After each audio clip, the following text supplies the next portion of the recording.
Good morning, everyone. Happy Tuesday, and welcome to Tuesday Tips. Cut the gibberish. Come on in. Let me know if you're here live and where you're coming in from.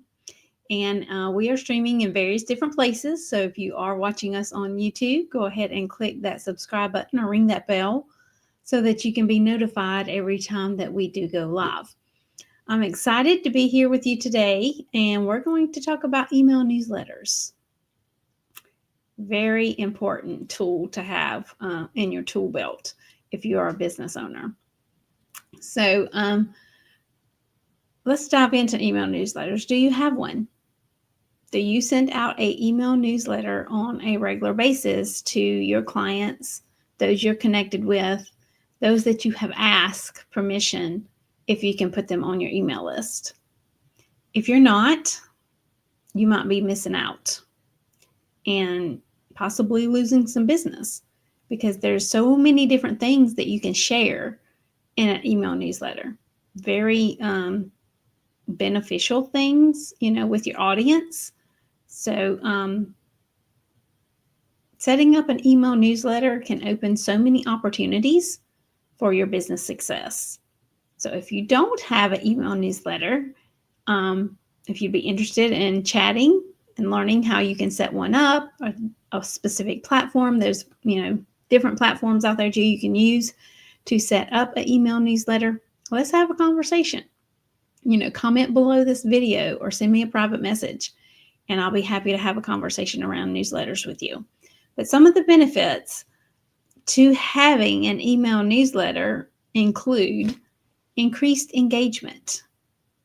You can create deeper connections with your audience, leading to higher open rates, possibly even more clients coming in, depending upon what kind of valuable information that you're sharing in your email newsletter.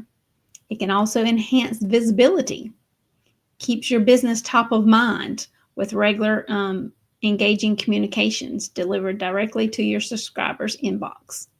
So those that have subscribed to your newsletter or has agreed to get on your email newsletter list, you could be sharing all kinds of valuable things that could be beneficial for them. And trust me, they will thank you. Another way is it can boost conversations, drive traffic to your website or promote products or services that you offer, and ultimately increase conversations through well-crafted call to actions. You also want to have call to actions included in your newsletter. There's different ways to create a call to action. It depends upon exactly what type of information or value you are sharing in that specific newsletter. So, each time you send it out, you may have a different call to action. And if you need to understand that better or, need some examples of that, I'll be happy to have a conversation with you about that as well. Because like I said, there's all different kinds of call to actions, and it's really based on what your business is, what your business offers. Okay. So I could sit here and tell you what my call to actions are, but it may not be beneficial to you because your business is different than mine. Another way, build lasting relationships.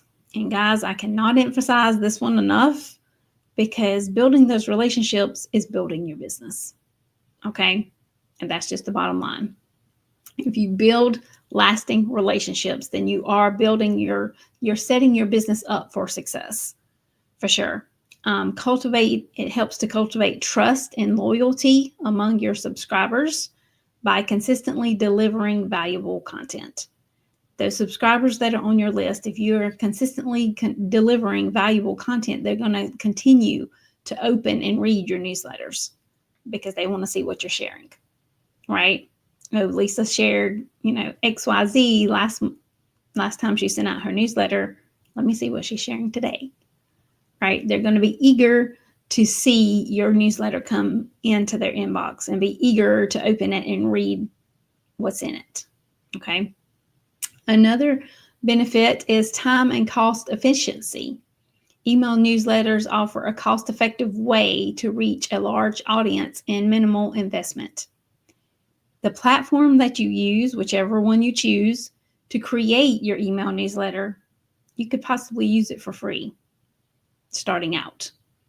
There are, like I said, many platforms out there that you can use to create a email newsletter, and some of them do have a free version to get started. Now, most of them, after you reach a certain number of subscribers, a certain number of people on your list, they will require you to pay to use the platform. But if you're just starting out and you haven't even got a newsletter, that's the way to go. MailChimp, I know, is one. MailerLite is another one. I'm not sure about Constant Contact, but I know that's 3 different platforms right there. That's 3 examples of a platform that you can use to create an email newsletter. And it's really simple to get started. And like I said, I know the first 2, MailChimp and MailerLite, have a free version that you can get started with. And then later, you may have to upgrade to the paid version, after you get so many people on your list. But that's a good thing to have that many people on your list, okay?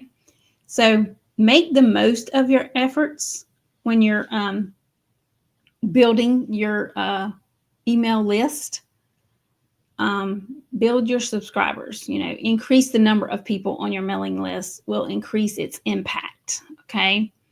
Invite everyone you know and everyone new that you meet to subscribe. Ask them, could I add you to my email newsletter list? I just went to a networking event earlier this week, actually yesterday, because it was Monday. This is early in the week, right? And all I did was share my contact information in the chat. But it includes various different links, like to my website, and, to schedule a coffee chat with me, etc.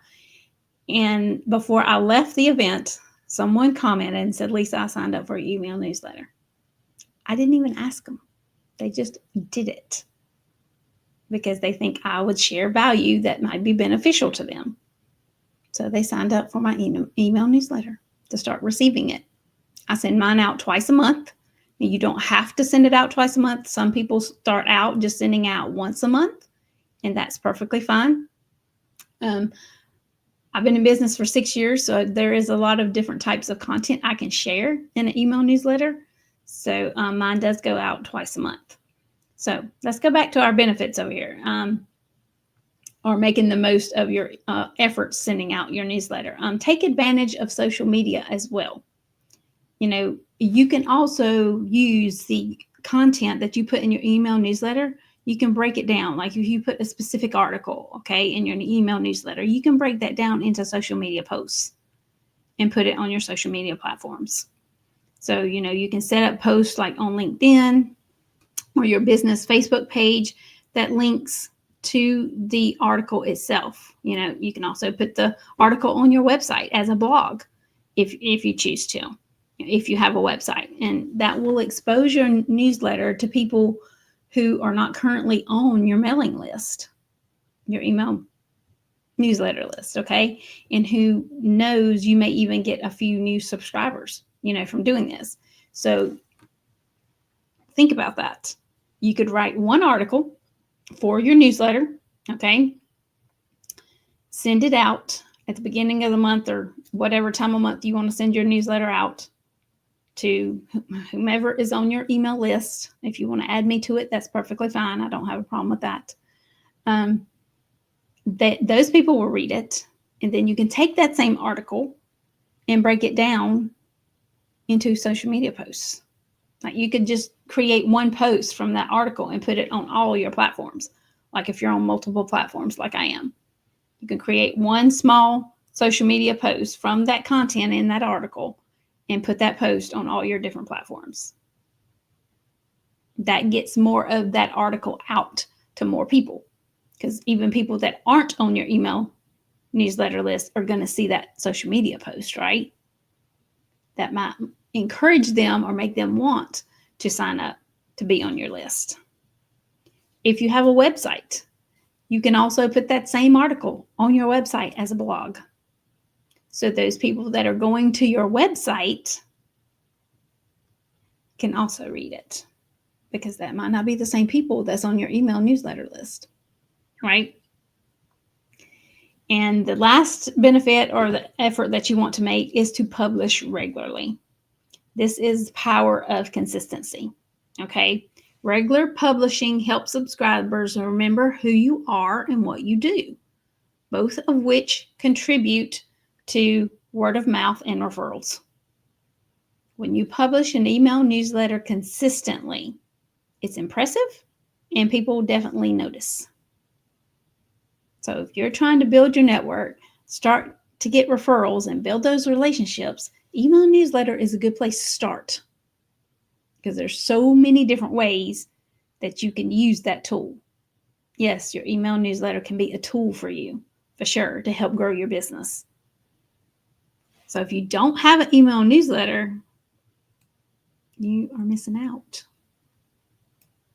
You really, really are. Email newsletters is a powerful way to grow your business. So put these steps into action for your own newsletter. Or if you don't have a newsletter, you need to get one started and help make it more effective and watch the results. Because you're going to get some good results, right? If you write one article and put it in all these various different places. Okay? Because so many more people are going to see your content, your information, your valuable information that you're sharing about your business or about something specific that you do within your business. There's many different topics that you can write an article about to put in a newsletter. Okay.